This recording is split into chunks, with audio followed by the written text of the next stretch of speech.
கிறிஸ்துவுக்குள் அருமையானவர்களே, வாழ்த்துக்கள். நான் வாழ்த்தி சொல்லுகிறேன், நீங்கள் நல்லா இருப்பீர்களாக. ஆமேன், ஆமேன் சொல்லுங்க.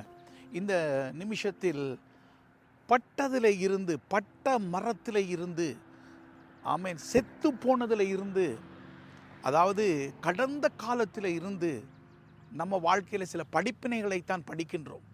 ஆனால் இயேசு கிறிஸ்துவோ பட்டதில் இருந்து, மறைத்ததில் இருந்து ஜீவனை கொண்டு வருகிறவராக இருக்கிறார். ஜீவனை கொண்டு வருகிறவராக இருக்கிறார். எல்லாம் முடிவடைந்தது என்று சொன்னால், ஆமென், நம்ம பார்வையில் முடிவடைந்தது தான். ஆனால் கர்த்தருடைய பார்வையில் அப்படி கிடையாது. கடந்த காலத்தையும் புதியதாய் மாற்றுகிறவராக அவர் இருக்கிறார். மறைத்து போன கற்பம், செத்து போன கற்பம், செத்து போன சரீரம், இவைகளை வைத்து கர்த்தர் அற்புதமாக, அதிசயமாக, ஆச்சரியமான காரியங்களை செய்தார், செய்கின்றார், செய்யவும் போகின்றார். ஆகவே இந்த வழியில் எல்லாம் முடிவடைந்து விட்டது.